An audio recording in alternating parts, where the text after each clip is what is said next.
28 pins, the lead for Jason Belmonte with 5 frames to go.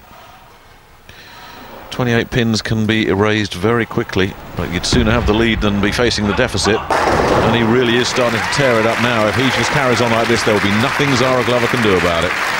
Yeah, I think that 8-1 in the 4th frame has really upset him, and he's come back with his game face here, and he has thrown 2 massive strikes here. And that is absolutely ice perfect.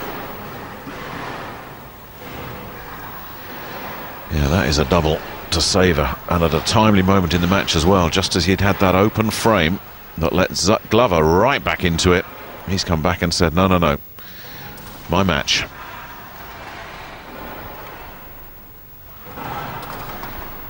With frames running out now for Zara, she's going to have to get on the strike train. Well, she's had no luck in the last 2 frames. 3rd time lucky. No, would you believe it? And there's nothing wrong with the shot again. Yeah, you got a feel for Zara there. She's thrown 3 great balls and left a 10 pin on each occasion. It's really hard to adjust off shots like that. You know, you've made good shots, and that's all you really have to ask of yourself. Just get up there and give the ball a chance.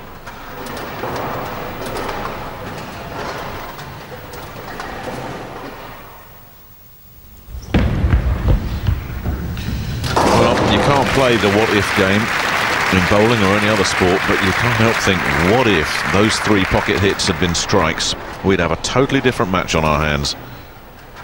Yeah, but we've seen Belmo throw an 8-1 in the 4th frame, and there's no reason why he can't do it again. By the same token, there's no reason why he can't throw another strike.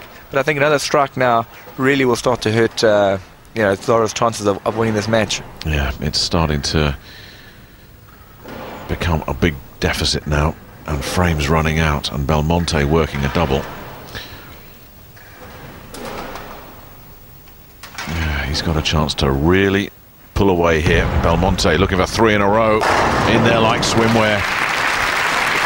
Oh, those are 3 of the best strikes you're going to see, folks. They really don't come much better than that.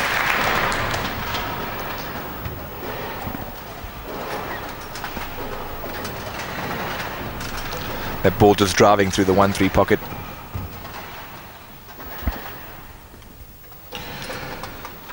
That's as good a turkey as I think I've ever seen in this competition. All 3 of those strikes. Absolute perfection. Yeah, I guess the sign of a champion is who can bounce back after a mistake. And this time she's out of the pocket. Yeah, I just wonder if maybe Zara tried to make an adjustment, trying to get maybe a bit higher in the pocket to try and get the 10 pin out of there. Perhaps in a normal course of events you wouldn't move much, but in this format, you know, I think she realized she had to start striking, had to try something new.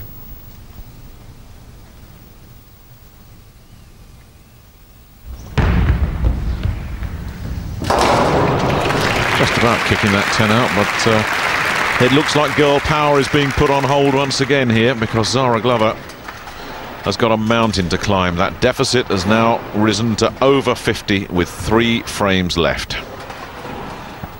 Yeah, being a player, you really feel for Zara now, because she's actually bowled really well. But unfortunately, in this event, there are no free rides. There's no easy match, and you know, you got to earn every single thing you get in this event. Belmonte, 3 out, 3 in a row, and not happy about something. Not sure what bothered him there. Yeah, obviously just a bit unsettled, and just showing his experience, just taking his time and just going through the exact same routine again. I think it's the excitement in the back of his mind at the knowledge that he's getting a little bit of revenge for Australian sport. Can he contain himself? Oh, again, it's a touch of the Zara Glovers there. That 10 pin is sticking its tongue out and taunting him. Yeah, that was unbelievable. Not often you see Belmo leaving 10 pins. There again, 6 pin just flying around the 10. But spares from now on in will pretty much do it for Belmo. So just got to keep it clean, and he should be through to the next round.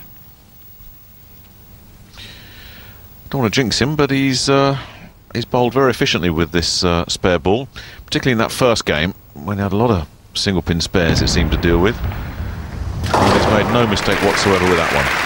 Yeah, traditionally a two-handed bowler obviously strikes a lot more than the normal player, but their weakness is on their spare shooting, and that's where I think Belmo separates himself from the other players, is that his spare shooting is exceptional.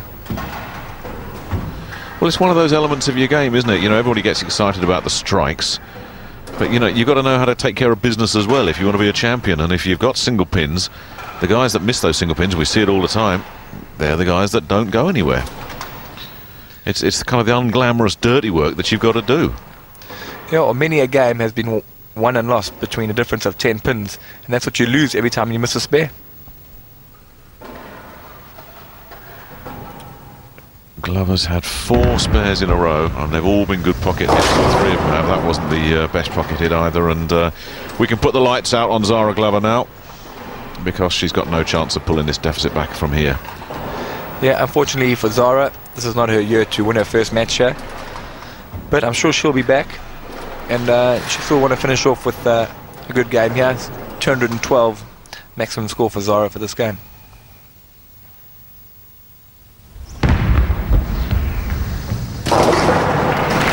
But you do start to understand that you start asking yourself, what have you actually got to do to win a game? Because you start comparing your scores to other matches and saying, yeah, but if only I'd played somebody else, my scores would have been enough. She'd probably have beaten you for a start. Probably had a canter. But it's not going to be enough to beat Jason Belmonte. She's had 3 rough draws, but as Guy points out, there is no such thing as an easy draw in this tournament. There are no weak links.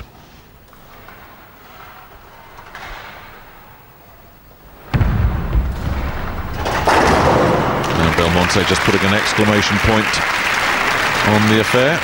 Yeah, I think that's what makes this format so great. Is that we remember back to last year, Tim and Phil, 313 to 312, and then you go back to Jason and Charlene, who were 490 and 500.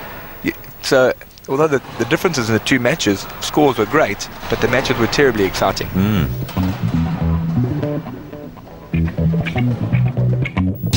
Jason Belmonte ran out a comfortable winner over Zara Glover. He will now face Alex Liu of Malaysia, still to play World Cup winner Michael Schmidt and PBA pro Chris Barnes.